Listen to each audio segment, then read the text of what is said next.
అదరగొట్టే కారం రంగు రుచి ఆచి కారం పొడి.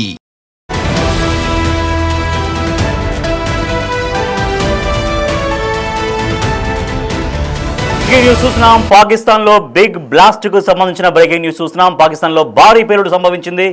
క్వెటాలోని జర్గోన్ రోడ్ లో ఈ బ్లాస్ట్ జరిగింది. బ్లాస్ట్ జరిగిన తర్వాత భారీగా కాల్పులు కూడా జరిపారు. నగరంలో అత్యవసర పరిస్థితిని విధించారు. ఇప్పుడు ఆర్మీ ఆధీనంలో క్వెట్టా నగరం ఉంది. సీసీటీవీ ఫుటేజ్లో ఆ పేలుడు దృశ్యాలు రికార్డ్ అయ్యాయి. అత్యంత తీవ్రతతో ఆ పేలుడు సంభవించింది. మొత్తం అక్కడికి రోడ్డు పైనటువంటి వాహనాలు మొత్తం తునాతునకలైపోయాయి. అంత తీవ్రంగా పేలుడు సంభవించింది. సమీపంలో బిల్డింగ్లు ఉన్నాయి. ఆ బిల్డింగ్లు కూడా చాలా వరకు ధ్వంసమైనటువంటి పరిస్థితి. సో భారీ పేలుడు జరిగింది పాకిస్తాన్లోని క్వెట్టా నగరం సమీపంలో. సెప్టెంబర్ 4న కూడా క్వెట్టాలో పేలుడు సంభవించింది. అప్పుడు కూడా 20 మంది మృత్యువాత పడ్డారు. 30 మందికి తీవ్రంగా గాయాలయ్యాయి. ఒకసారి మనం చూడొచ్చు, విజువల్స్ కూడా మనం చూస్తున్నాం. ఆ తీవ్రత ఎంత తీవ్రతగా ఆ బాంబు పేలుడు సంభవించిందో మనం చూడొచ్చు. సో అసలు బిగ్ టీవీ స్క్రీన్ పైన మీరు చూస్తున్నారు. మొత్తం తునాతునకలైపోయినాయి అక్కడ వాహనాలు. ఆ విజువల్ చూస్తే అర్థమవుతుంది మీకు. చాలా భారీ తీవ్రతతో పేలుడు సంభవించింది. చూడండి ఒకసారి, కార్లు ఆటోలు అవన్నీ వెళ్తున్నాయి. అక్కడ 2 వీలర్స్ కూడా అక్కడ వెళ్తున్నారు. సో ఆ రోడ్లో అక్కడ ఎవరు ఊహించలేదు, ఎవరు ఊహించని తరహాలో అక్కడ బాంబు పేలుడు ఒక్కసారిగా భారీగా సంభవించింది. మన సీసీటీవీ కెమెరాల్లో రికార్డ్ అయినటువంటి దృశ్యాలు మనం చూస్తున్నాం. ఒక కార్ వెళ్తుంది, ఒక 3-4 2 వీలర్స్ వెళ్తున్నారు. ఒక అతను రోడ్డు క్రాస్ చేస్తున్నాడు, ఆటో వెళ్తుంది. అక్కడే సరిగ్గా అదే సమయంలో భారీ పేలుడు సంభవించింది. మనం ఆ మంటల తీవ్రత ఎంత వచ్చిందో మనం చూడొచ్చు. అంటే పేలుడు ఎంత భారీగా సంభవించిందో మనకు అర్థమవుతోంది. సీసీటీవీ ఫుటేజ్లో ఆ దృశ్యాలు రికార్డ్ అయ్యాయి, మనం చూడొచ్చు. ఒక వ్యక్తి అప్పుడే డివైడర్ దాటుకొని అటు వెళ్తున్నటువంటి వ్యక్తిని కూడా మీరు చూస్తున్నారు. ఆ వెనుక ఆల్రెడీ ఒక 3 2 వీలర్స్ పైన 3 వెళ్తున్నారు.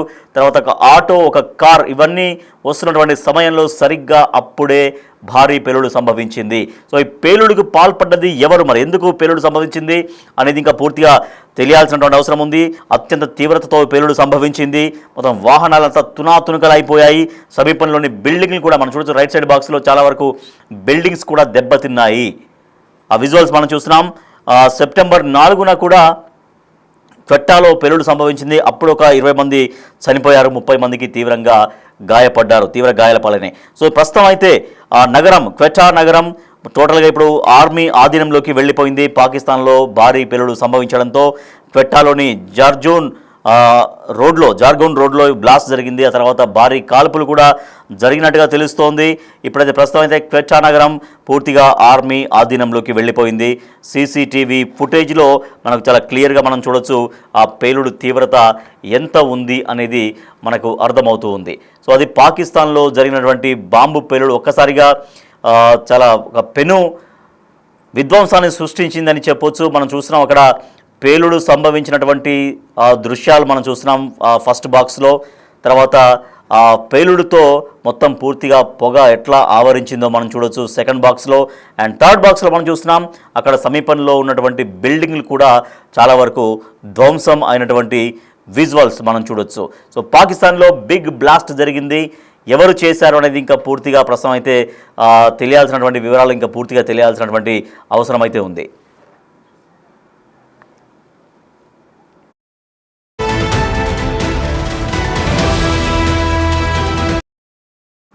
పాకిస్తాన్లో భారీ పేలుడు సంభవించింది. బిగ్ బ్లాస్ట్కు సంబంధించినటువంటి బ్రేకింగ్ న్యూస్ మనం చూస్తున్నాం. ఒక్కసారిగా పేలుడు సంభవించడంతో అక్కడ మొత్తం వాహనాలు తునాతునకలైపోయాయి. మనం చూస్తున్నాం ఒక రోడ్ పైన డివైడర్ ఉంది. డివైడర్ నుంచి ఒక వ్యక్తి ఇటు నుంచి అటు నడుచుకుంటూ వెళ్తున్నాడు.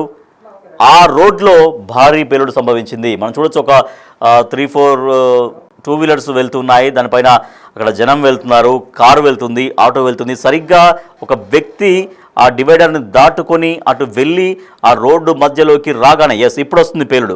ఇప్పుడు చూడండి, కరెక్ట్గా ఆ వ్యక్తి రోడ్డు దాటని మధ్యలోకి వెళ్ళగానే పేలుడు సంభవించింది. భారీ మంటలు ఎగిసిపడుతూ పేలుడు సంభవించింది. ఆ పేలుడు ధాటికి మొత్తం వాహనాలన్నీ తునాతునకలైపోయాయి. తర్వాత చుట్టుపక్కల బిల్డింగ్స్ కూడా బాగా దెబ్బతిన్నాయి.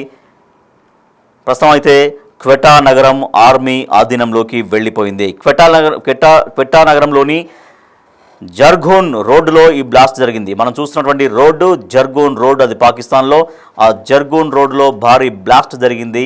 ఈ బ్లాస్ట్లో వాహనాలు మొత్తం తునాతునకలైపోయాయి. సరిగ్గా ఒక వ్యక్తి అక్కడ డివైడర్ దాటుకొని ఇటు నుంచి అటు చూస్తున్నాం. మీరు బిగ్ టీవీ స్క్రీన్ పైన మీరు క్లియర్గా మీరు చూడొచ్చు. మొత్తం రోడ్లో వెహికల్స్ వెళ్తున్నాయి. టూ వీలర్స్ మనకైతే ఎక్కువగా కనిపిస్తున్నాయి. ఎక్కువగా కనిపిస్తున్నాయి. ఒక కారు వెళ్తుంది, తర్వాత ఒక ఆటో వస్తుంది. ఆ సమయంలో ఒక వ్యక్తి ఇటు నుంచి అటు వెళ్తూ ఉన్నాడు, ఈ రోడ్డు క్రాస్ చేస్తున్నాడు. ఒక డివైడర్ దాటుకొని వెళ్తున్నటువంటి క్రమంలో ఆ వ్యక్తి ఎగ్జాక్ట్గా రోడ్డు మధ్యలోకి వెళ్తున్నటువంటి క్రమంలో భారీ పేలుడు సంభవించింది. సో ఈ మరి పేలుడు ఎవరు చేశారు? ఏమన్నా పేలుడు పదార్థాలు ఎవరైనా అక్కడ అమర్చారా, లేదంటే ఏదైనా ప్రమాదవశాత్తు జరిగిందా? ఎవరైనా పేలుడు పదార్థాలు క్యారీ చేస్తుండగా, ఏదైనా వెహికల్స్లో క్యారీ చేస్తుండగా అట్లా పేలుడు సంభవించిందా, లేదంటే ఎవరైనా అక్కడ పేలుడుకు పాల్పడ్డారా అనేది పూర్తిగా వివరాలు తెలియాల్సినటువంటి అవసరం ఉంది. ప్రస్తుతం మా ప్రతినిధి ఢిల్లీ నుంచి శివ ఉన్నారు. మా ప్రతినిధి శివ మరింత సమాచారం సార్. శివ, మనం చూస్తున్నాం చాలా భారీ స్థాయిలో అక్కడ పేలుడు సంభవించింది. మొత్తం వెహికల్స్ మొత్తం తునాతునకలైపోయాయి. సో ఏంది అసలు ఈ పేలుడు ఎవరు అంటే ఎట్లా సంభవించిందని చెప్తున్నారు? ఎవరైనా అమర్చారా, పేలుడు పదార్థాలు అమర్చారా, లేదా ప్రమాదవశాత్తు జరిగిందని చెప్తున్నారా? రాజేష్, పాకిస్తాన్ లో భారీ పేలుడు అయితే సంభవించింది. కెట్రోలోని జర్ఖున్ రోడ్ లో ఈ బ్లాస్ట్ జరిగినట్లుగా అధికారులు చెప్తున్నారు. అంటే ఆ తర్వాత భారీగా కాల్పులు కూడా చోటు చేసుకున్నాయి. నగరంలో ప్రజెంట్ అత్యవసర పరిస్థితి కొనసాగుతుంది. ఆర్మీ అధ్యయనంలో కెట్వా నగరం ఉన్నట్లుగా కూడా తెలుస్తోంది. ఇక సీసీ ఫుటేజ్ లో అక్కడ జరిగిన పేలుడు దృశ్యాలు ప్రధానంగా గుర్తించారు. సీసీ ఫుటేజ్ లో ఎవరు ఈ పేలుడుకు పాల్పడ్డారనేది కూడా ప్రజెంట్ దర్యాప్తు చేస్తున్నారు. ఇక అత్యంత తీవ్రతతోనే ఈ పేలుడు సంభవించినట్లుగా కూడా అక్కడున్న ప్రత్యక్ష సాక్షులు చెప్తున్నారు. ఈ పేలుడు వల్ల మొత్తం అక్కడున్న వాహనాలను కూడా తునకలు అయిపోయినట్లుగా కూడా గుర్తించారు. ఇక సమీపంలోని బిల్డింగ్లు కూడా పూర్తిగా ధ్వంసమయ్యాయి. సెప్టెంబర్ 4న కూడా కెట్వాలో పేలుడు సంభవించింది. 20 మంది మృతి చెందారు, 30 మందికి పైగా గాయాలయ్యాయి. అయితే ఈ పేలుడు సంభవించింది ఎవరు అనేదాన్ని మాత్రం తెలియస్తుంది. కానీ గతంలో కూడా దీనికి సంబంధించి బలూచిస్తాన్ లిబరేషన్ ఆర్మీ గతంలోనూ ఇటు పాకిస్తాన్ ఆర్మీ టార్గెట్ గా చేసుకుని దాడులకు తెగబడింది. గతంలో ఇండియా పాకిస్తాన్ కు మధ్య ఆపరేషన్ సింధూర్ కొనసాగుతున్న సందర్భంలో కూడా బలూచిస్తాన్ మరోవైపు భారత్ మరోవైపు బలూచిస్తాన్ లిబరేషన్ ఆర్మీ కూడా దాడులకు పాల్పడింది. ఇక లాస్ట్ మంత్ కూడా ఈ బలూచిస్తాన్ లిబరేషన్ ఆర్మీ కూడా ఈ పాకిస్తాన్ ఆర్మీ పైన, ప్రభుత్వం పైన ఎదురుదాడి చేస్తుంది. వారికి సపరేట్ గా ఒక బలూచిస్తాన్ అనే ఒక దేశాన్ని అధికారికంగా ప్రకటించాలనేది కూడా వారందరూ డిమాండ్ చేస్తున్నారు. దానిలో భాగంగా ఏదైతే ఇప్పుడు ఆర్మీ కెట్వా నగరం ఏదైతే ఉందో, కెట్వా నగరాన్ని కూడా బలూచిస్తాన్ లిబరేషన్ ఆర్మీ గతంలో ఆక్రమించుకుని, దాంతో పాటు పలు నగరాలను ఆక్రమించుకుని వారు స్వతంత్రంగా ఈ బలూచ్ లిబరేషన్ ఆర్మీ అనే బలూచిస్తాన్ అనే ఒక దేశాన్ని కూడా స్వతంత్రంగా ప్రకటించుకున్నారు. కానీ దానికి అధికారికంగా గుర్తింపు రావాలంటే ఆ దేశము మరికొన్ని దేశాలైతే దీనికి మద్దతు తెలపాల్సి ఉంటుంది. దానిలో భాగంగానే ఇటు ఈ పేలుడు అనేది చేసింది కూడా వాళ్లే దాడి చేసి ఉంటారనేది కూడా గుర్తించినట్టు తెలుస్తుంది. దానికి సంబంధించి ప్రభుత్వంతో ఎప్పటికప్పుడు వారు సందేశాలు పంపిస్తున్నారు. ప్రభుత్వానికి వారు కొన్ని వార్నింగ్స్ కూడా పంపిస్తున్న పరిస్థితి కనిపిస్తుంది. ప్రత్యేకంగా దేశాన్ని అనేది అధికారికంగా ప్రకటించాలి, లేని పక్షంలో మా దాడులు కొనసాగుతాయంటూ కూడా వారు చెప్తున్నారు. ఈ దాడులు ఇప్పటికే పాకిస్తాన్ ఆర్మీ చాలా వరకు నష్టపోయింది. వందల సంఖ్యలో ఆర్మీ సైనికులు చనిపోయారు. ప్రభుత్వ అధికారులను కూడా కిడ్నాప్ చేసి వారందరినీ కూడా బందీలుగా చేసుకుని ప్రభుత్వాన్ని డిమాండ్ చేస్తుంది బలూచ్ లిబరేషన్ ఆర్మీ. కానీ వారి దేశానికి సంబంధించి ఎటువంటి అధికారిక ప్రకటన అనేది ప్రభుత్వం చేయడం లేదు. కానీ ఇప్పుడు అధికారికంగా ప్రభుత్వం ఈ దాడులను గుర్తిస్తుంది కాబట్టి ఇప్పటికైనా ప్రత్యేక దేశాన్ని ప్రకటిస్తుందా, లేదా ఈ దాడులు చేసిన వారిని గుర్తించి వారిని పట్టుకుని కానీ శివ, ఇప్పుడు మనం చూస్తున్నాం వెహికల్ ఆ రోడ్డు పెద్దగా జనం బాగా సంచరించినట్టుగా అయితే ఏం కనిపించట్లేదు. అంటే మరి అది బిజీ రోడ్డా కాదనేది కూడా చూడాలి. అంటే మనం ఆ విజువల్స్లో పర్టికులర్గా ఈ విజువల్లో చూస్తే కొంతమంది ఒక 2-3 ఏమో టూ వీలర్స్లో వెళ్తున్నారు, ఒక 2-3 వెహికల్స్, ఒక ఆటో లాగా ఉంది, ఒక కారు ఉంది. ఈవతల రోడ్డు వరకు కూడా ఒక 3-4 టూ వీలర్స్ మాత్రమే వస్తున్నారు. అంటే బాగా రద్దీగా ఉన్న ప్రదేశాల్లో పేలుడు అయితే సంభవించలేదు. మరి అది ఆ రోడ్డు గురించి అంటే పూర్తిగా మరి ఇన్ఫర్మేషన్ తీసుకోవాలి. ఇంకా డెఫినెట్ గా వారు బలూచ్ లిబరేషన్ ఆర్మీ అనేది ఇటు పాకిస్తాన్ సంబంధించిన ఆర్మీ, అలాగే పాకిస్తాన్ సైనికులను టార్గెట్ గా చేసుకుని, ప్రభుత్వ అధికారులను టార్గెట్ గా చేసుకుని ఈ దాడులకి తెగబడుతుంది. కానీ ఇప్పుడు ఈ దాడులు చేసింది వారా కాదనేది కూడా తెలియాల్సింది. కానీ భారీ పేలుడు సంభవించింది. ఈ కెట్వాలోని జర్ఖున్ రోడ్ లో ఈ బ్లాస్ట్ అయితే జరిగింది. అక్కడ జనసంచారం కూడా మీరు అన్నట్లుగా చాలా తక్కువగా కొనసాగుతుంది. కానీ అక్కడ ఈ ప్రభుత్వ అధికారులే ప్రభుత్వానికి సంబంధించిన ఆస్తులను నష్టం చేకూర్చాలి, ధ్వంసం చేయాలనే టార్గెట్ గానీ గతంలో కూడా ఈ బలూచ్ లిబరేషన్ ఆర్మీ అనేది దాడులు చేసింది. అది కూడా ఒక ఉగ్రవాద సంస్థ.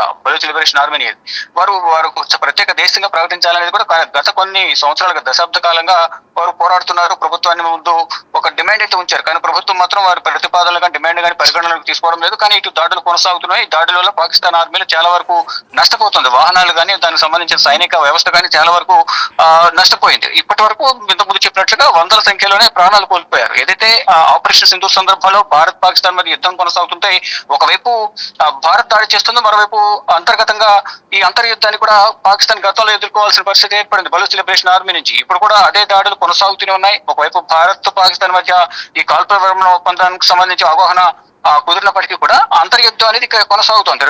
ఈ రెండు దేశాలు అంటే బలూచ్ లిబరేషన్ ఆర్మీ బలూచిస్తాన్ స్వతంత్ర దేశం ప్రకటించుకున్నాయి. వారు ప్రకటించుకున్నారు. అక్కడ పాలనా అధికార యంత్రాంగం అంతా ఉంది.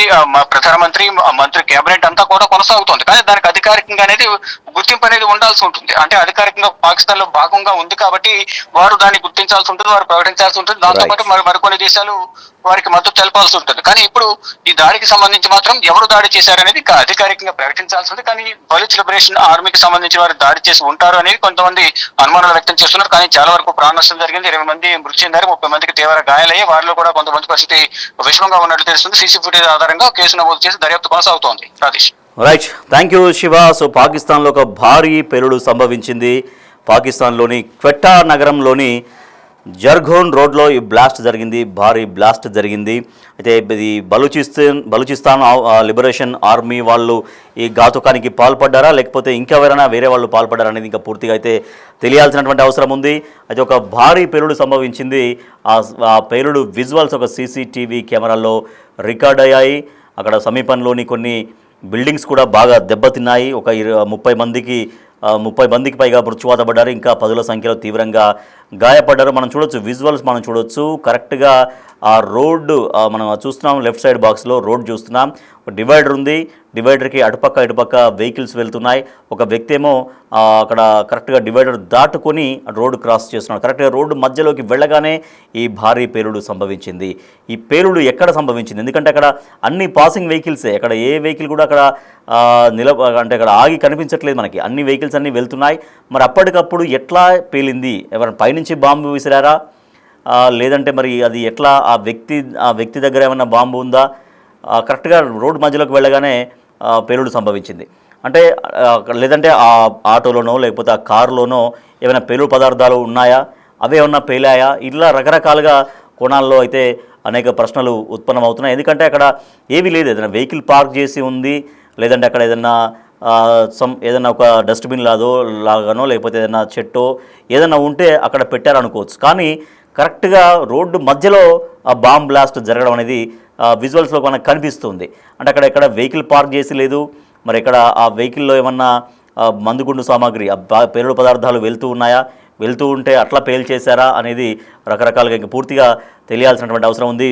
కానీ మొత్తం ఈ బాంబు పేలుడు వల్ల చాలామంది తీవ్రంగా గాయపడ్డారు, 30 మంది దాకా మరణించారు, మృత్యువాత పడ్డారు. మొత్తం అక్కడ వెహికల్స్ అన్నీ కూడా తునాతునకలైపోయాయి. అక్కడ సమీపంలోని బిల్డింగ్స్ కూడా చాలా తీవ్రంగా దెబ్బతిన్నాయి. సో మరి ఈ పేలుడికి ఎవరు పాల్పడ్డారు?